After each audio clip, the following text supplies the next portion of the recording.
Assalamualaikum warahmatullahi wabarakatuh. Yang terhormat kepada Ibu Selma Putri Safira SAKMAK selaku dosen pengampu mata kuliah Sistem Informasi Manajemen pada kelas E.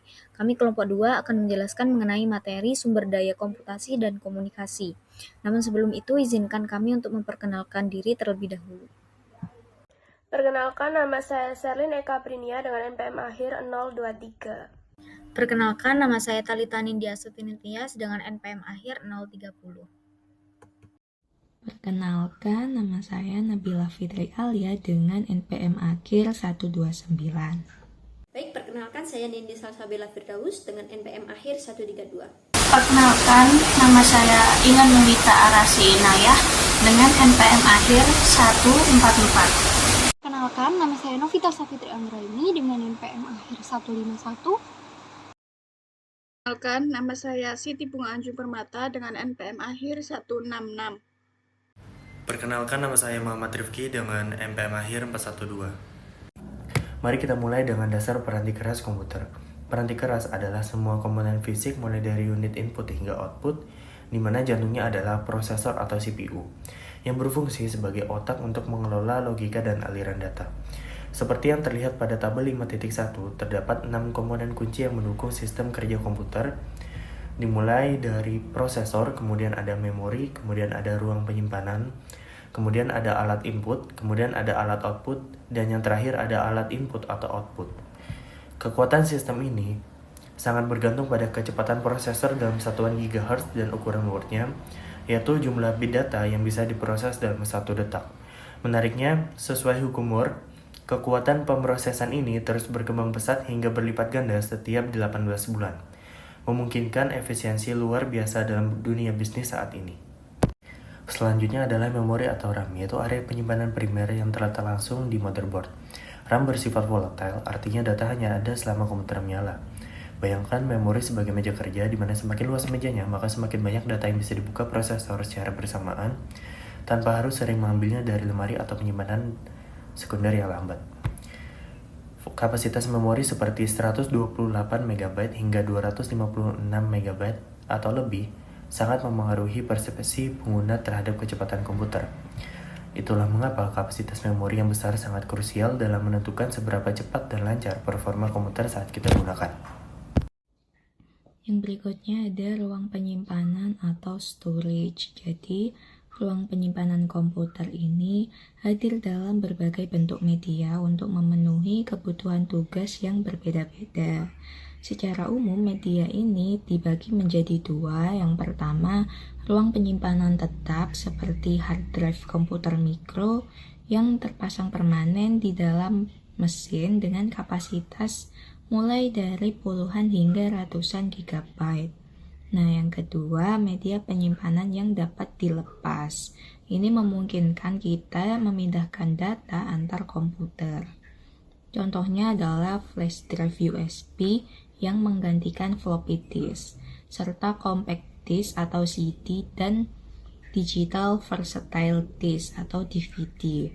Nah, CD ini sangat baik untuk mendistribusikan peranti lunak dan menyimpan hingga 800 MB data. Sementara DVD dengan kapasitas 5 hingga 20 GB yang mendukung penyimpanan video dan film berukuran besar. Yang berikutnya ada alat-alat input atau input device. Jadi, komputer tidak akan berguna tanpa alat untuk memasukkan data. Input terbagi menjadi 2 kategori utama. Yang pertama, data yang diterima dari manusia melalui alat seperti keyboard, mouse, atau layar sentuh. Sayangnya metode manual ini memiliki kendala, yaitu prosesnya lambat dan tingkat akurasinya tidak sebaik mesin. Yang kedua, data yang diterima dari mesin seperti pemindai barcode pada produk di kasir atau terminal titik penjualan atau pos di toko retail. Nah, pemindai mesin ini sangat penting bagi bisnis bukan hanya karena memangkas biaya, tapi alasan utamanya adalah kecepatan dan keakuratan data dalam jumlah besar yang krusial untuk proses pengambilan keputusan. Nah, yang berikutnya ada alat-alat output atau output device. Jadi, alat output yang paling dikenal adalah monitor dan printer. Kualitas gambar pada monitor ini sangat dipengaruhi oleh resolusi layar, yaitu jumlah piksel atau titik-titik cahaya yang ditampilkan. Nah, resolusi yang tinggi dapat memungkinkan penggunaan icon grafis secara praktis yang melahirkan antarmuka pengguna grafis atau GUI. Nah, saat ini monitor layar datar lebih disukai karena menghemat ruang dan energi. Untuk cetakan fisik, kita menggunakan printer. Ada dua, yaitu printer laser yang beroperasi cepat mirip mesin fotokopi dan sangat cocok untuk mencetak dokumen dalam jumlah banyak secara cepat.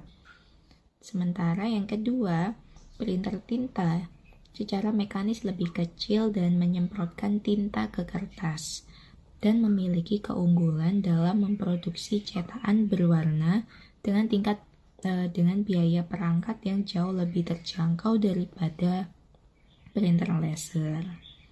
Yang berikutnya ada multimedia. Jadi, evolusi utama dari alat input dan output tadi adalah menuju ke arah multimedia, yaitu penggunaan lebih dari satu media pada saat yang sama. Nah, saat ini informasi tidak hanya berupa teks, melainkan digabungkan dengan gambar, video, animasi, dan input atau output suara dari mikrofon atau pengeras suara. Nah, pengguna tidak lagi harus mengetik perintah manual, melainkan cukup menunjuk icon dengan mouse atau menggunakan suara. Nah, kemampuan multimedia ini sangat revolusioner karena memungkinkan orang dengan pengetahuan komputer yang rendah atau bahkan mereka yang memiliki disabilitas fisik untuk tetap dapat berinteraksi secara efektif dengan komputer. Nah, animasi dan suara ini memberikan pengalaman edukasi yang bermakna dan memperluas interaksi masyarakat dengan sumber daya komputasi. Sekian dari saya, yang selanjutnya akan dijelaskan oleh rekan saya. Baik, yang selanjutnya saya akan menjelaskan mengenai materi alat-alat komputasi pribadi. Jadi, di sini ada evolusi alat komputasi pribadi, yaitu bagaimana teknologi komputer itu berkembang sehingga menjadi perangkat yang kita gunakan sehari-hari. Yang pertama adalah komputer mikro mandiri. Nah, pada tahap ini komputer itu masih digunakan secara terpisah dan belum terhubung dengan jaringan. Jadi pengguna hanya bisa menggunakan komputer untuk pekerjaan pribadi tanpa berbagi data dengan perangkat lain. Yang kedua ada PC yang terhubung dengan jaringan. Pada fase ini komputer itu sudah mulai saling terhubung melalui jaringan lokal. Hal ini memungkinkan pengguna untuk berbagi file, menggunakan printer bersama, serta berbagi sumber daya lain dalam satu jaringan. Kemudian pada tahap yang ketiga adalah era telepon seluler. Di tahap ini perangkat komunikasi itu menjadi lebih portable. Selain untuk menelpon, ponsel juga memiliki fitur tambahan seperti pesan teks, video pendek, serta fitur dasar lain seperti kontak dan agenda. Dan tahap yang keempat adalah telepon cerdas atau smartphone. Nah, smartphone ini dapat menjalankan berbagai tugas komputasi layaknya komputer, bahkan dengan kemampuan sinkronasi data secara real-time dengan perangkat lain. Selanjutnya, fitur utama dalam komputasi pribadi. Ada fitur utama dalam alat komputasi pribadi. Yang pertama itu adalah usia baterai yang cukup panjang sehingga perangkat bisa digunakan lebih lama tanpa harus sering diisi ulang. Yang kedua, kemampuan mengakses jaringan nirkabel seperti Wi-Fi atau jaringan seluler yang memungkinkan perangkat terhubung ke internet dengan mudah. Lalu yang ketiga ada kemampuan sinkronasi data, yaitu perangkat dapat berbagi atau memperbarui data secara otomatis dengan perangkat komputasi lainnya. Dan yang terakhir adalah tampilan layar yang kecil namun tetap fungsional, sehingga perangkat tetap praktis dibawa tetapi masih nyaman digunakan untuk berbagi aktivitas. Selanjutnya adalah jaringan rumah dan keamanan komputasi rumah. Jadi pada saat ini itu banyak perangkat komputasi pribadi di rumah seperti laptop, smartphone, dan smart TV yang terhubung melalui jaringan internet broadband, baik menggunakan kabel maupun DSL untuk mendapatkan akses internet berkecepatan tinggi. Nah, di sini dijelaskan tentang pemasangan modem dan router.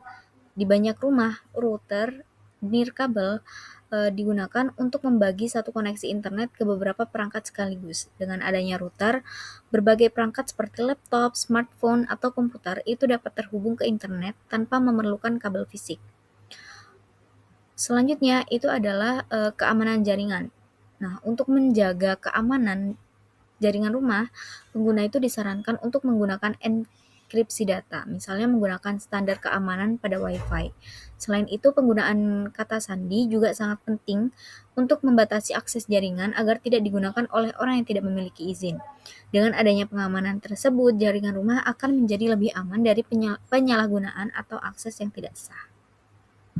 Baik, di sini saya akan membahas esensi dari Piranti lunak atau juga dengan komputer. Nah, seringkali kita itu berfokus pada fisik atau piranti kerasnya. Namun tanpa piranti lunak, komputer itu hanyalah sebuah sekumpulan logam dan juga sirkuit yang mati. Nah, piranti lunak ini merupakan jiwa yang memberikan instruksi agar perangkat keras tersebut bisa bekerja.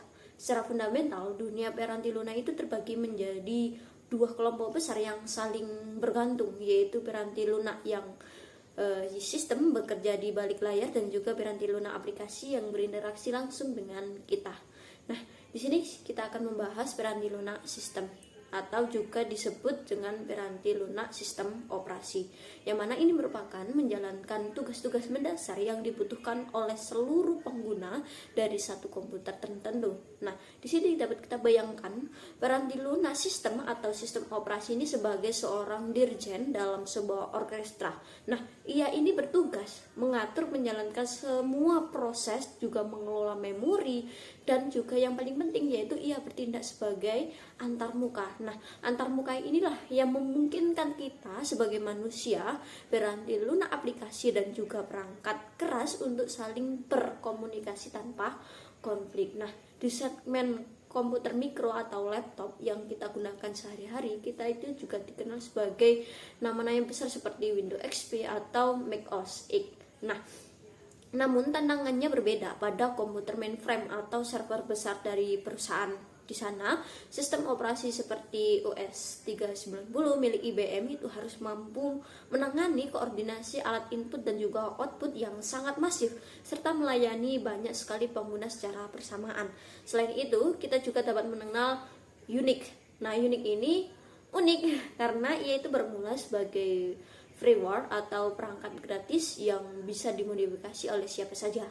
Nah, hal ini memicu kreativitas vendor untuk menambahkan fitur-fitur eksklusif mereka sendiri dan juga menjualnya kembali sebagai versi berbayar yang lebih stabil bagi perusahaan. Kemudian yang kedua yaitu piranti lunak aplikasi, yang mana ini memproses data untuk tujuan tertentu. Nah, jika sistem operasi adalah fondasi, maka aplikasi inilah merupakan alat kerja spesifik bagi kita. Berdasarkan cara perolehannya itu ada 3 kategori yang perlu kita pahami. Yang pertama yaitu piranti lunak siap pakai atau off the shelf. Nah, ini merupakan aplikasi yang sudah diprogram sebelumnya untuk tugas-tugas standar seperti akuntansi, pengajian, atau penyusutan aset.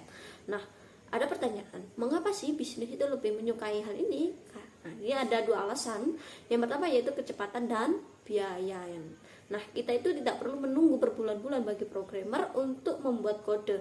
Kita itu cukup beli, install, dan juga pemakai. Nah, biayanya pun murah karena beban pengembangannya itu dibagi ke ribuan pengguna lain di seluruh dunia. Kemudian yaitu piranti lunak khusus. Nah, terkadang sebuah organisasi itu memiliki proses bisnis yang sangat unik yang tidak bisa diakomodasi oleh aplikasi pasar. Nah, disinilah mereka itu menyewa tim programmer untuk membangun aplikasi itu dari nol. Meskipun memberikan keunggulan yang kompetitif secara ekonomi, ini semakin sulit dijustifikasi karena gaji profesional IT ini saat ini itu sangat tinggi dan mencapai puluhan ribu dolar per tahunnya. Kemudian yang ketiga yaitu piranti lunak oleh pengguna akhir. Inilah tren modern di mana pengguna tidak lagi pasif Dengan fitur seperti makro pada Excel atau wizard pada akses, seorang staf itu bisa menciptakan program kecil untuk mengotomatisasi tugasnya sendiri tanpa harus menjadi ahli pengkodean.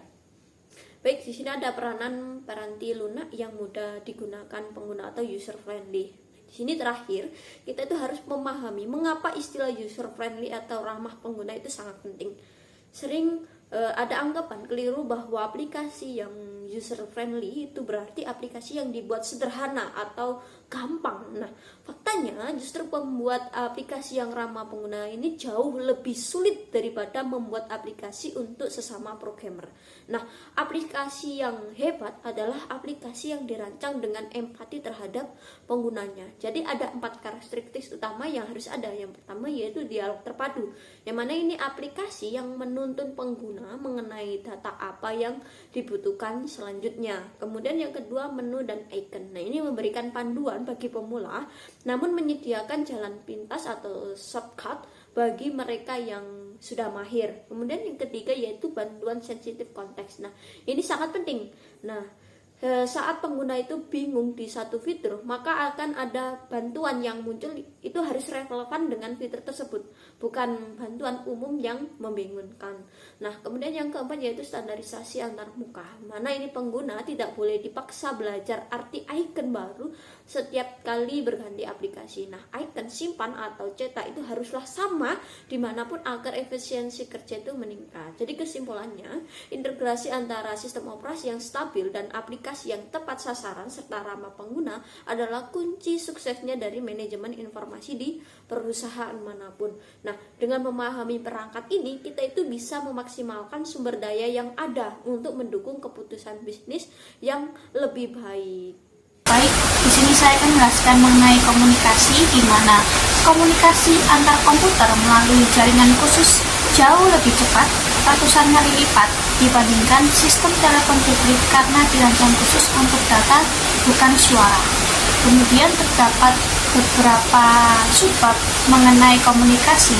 Yang pertama yaitu koneksi publik, di mana hal ini membahas mengenai detail berbagai jenis koneksi mulai dari modem telepon standar, kemudian ada ISDN, DSL, hingga modem kabel, serta konsep pengiriman data dalam bentuk paket.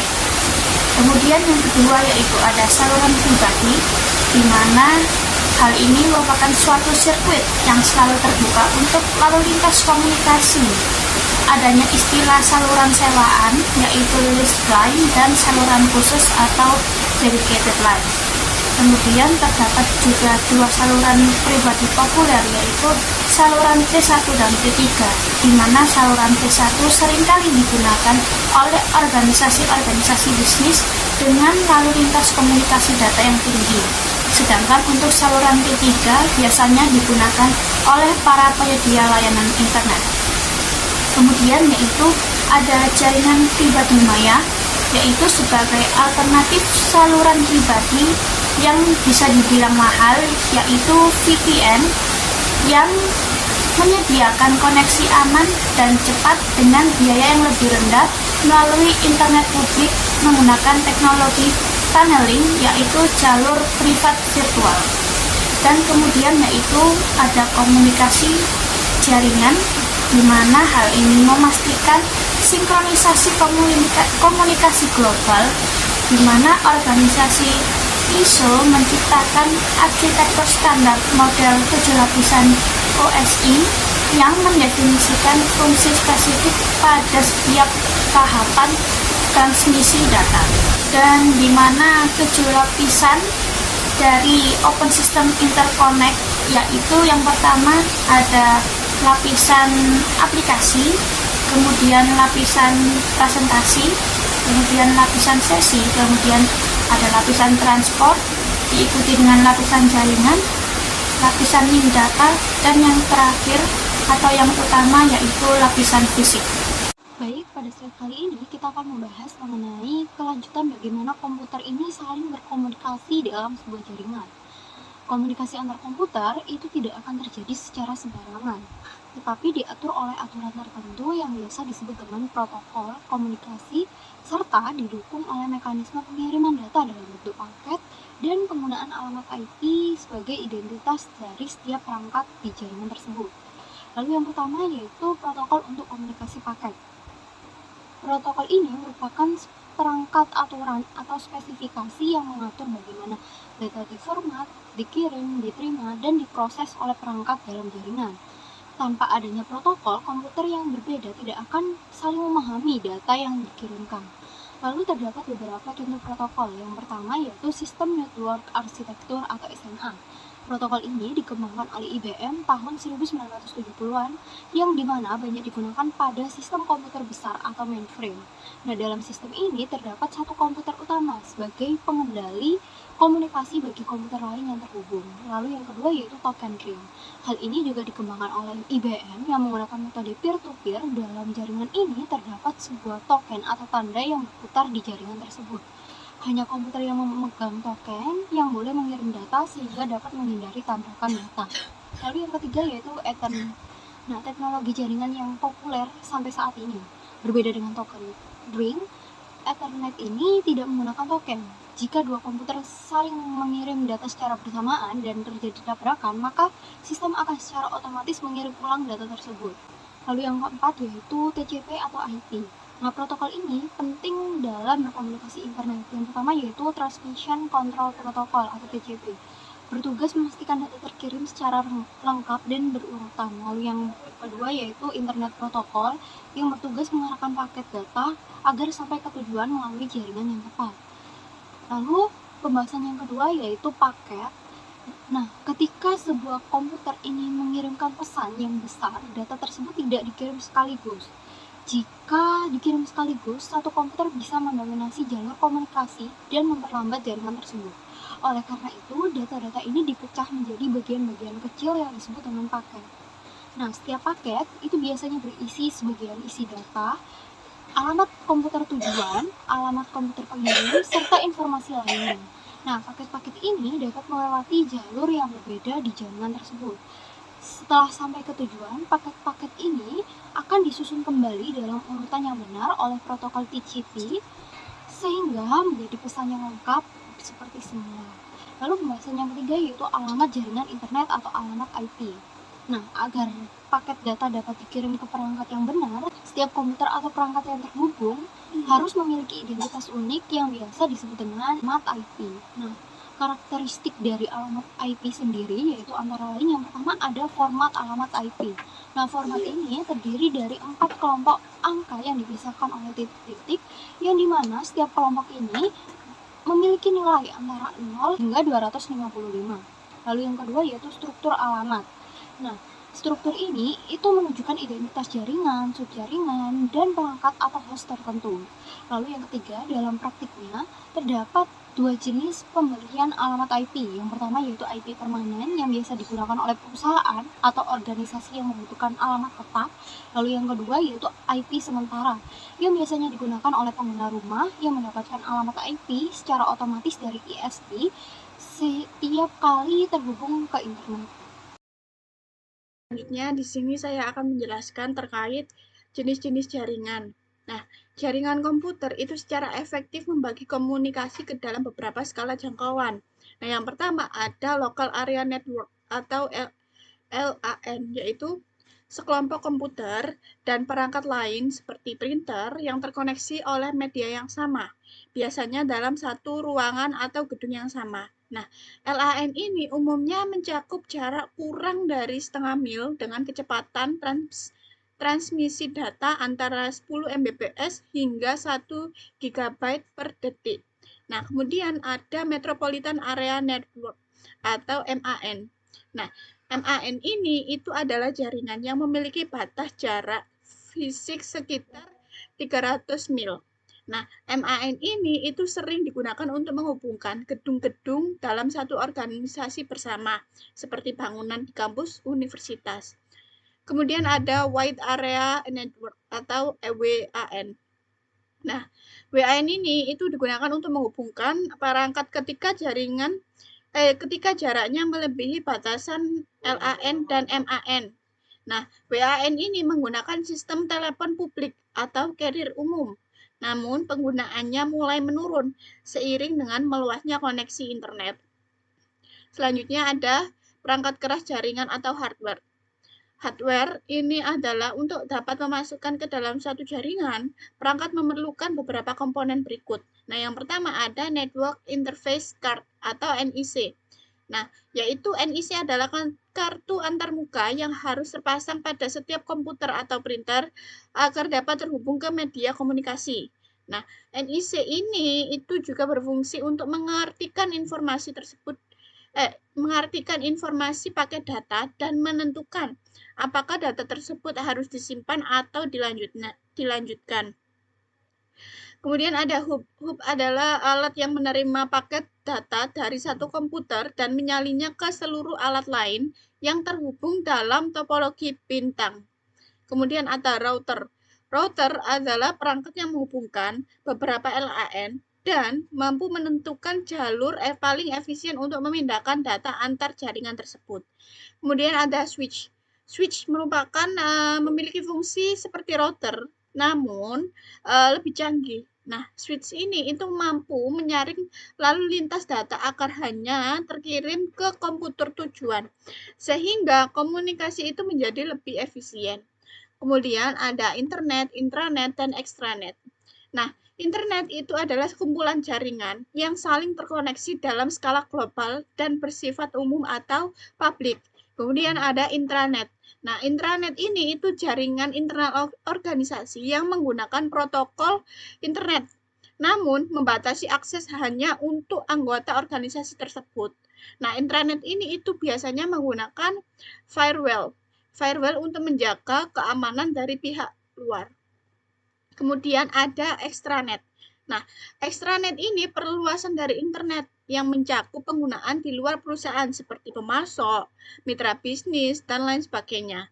Nah, sama seperti internet, aksesnya itu dijaga ketat oleh firewall untuk mencegah penggunaan tidak terotorisasi. Nah, kemudian yang terakhir ada konvergensi, komputasi, dan komunikasi. Nah, saat ini itu fitur komputasi dan komunikasi saling menyatu. Salah satu bentuk nyatanya adalah Voice over Internet Protocol atau VoIP. Nah, VoIP ini adalah layanan komunikasi suara melalui internet. Nah, sinyal suara digitalisasi dikirim melalui internet dan dimainkan kembali di tujuan. Contohnya itu seperti perangkat lunak populer yang untuk layanan sejak 2003 adalah Skype. Baik, di sini saya akan membahas mengenai studi kasus WannaCry ransomware pada tahun 2017. WannaCry ini merupakan serangan ransomware yang menyebar ke ratusan ribu komputer di berbagai negara dengan memanfaatkan celah keamanan pada sistem operasi Windows yang belum diperbarui atau diupdate. Ini tuh merupakan program berbahaya yang menyebar antivirus dan kemudian mengunci data pada komputer korban, serta meminta tebusan agar data tersebut itu dapat dibuka kembali. Nah, dampaknya, serangan itu menyebabkan banyak komputer tidak dapat digunakan, mengganggu operasional berbagai organisasi, serta dapat menimbulkan kerugian finansial karena ada data penting yang terkunci. Nah, kaitan kasus dengan materi itu ada pada keamanan komputasi rumah. Yang pertama itu pembaruan update sistem. Kasus ini itu terjadi karena banyak pengguna tidak melakukan pembaruan sistem operasi yang sebenarnya itu sudah disediakan untuk menutup celah keamanan. Hal ini menunjukkan pentingnya update sistem secara berkala agar komputer itu tidak mudah terserang oleh hacker. Lalu ada keamanan komputer pribadi.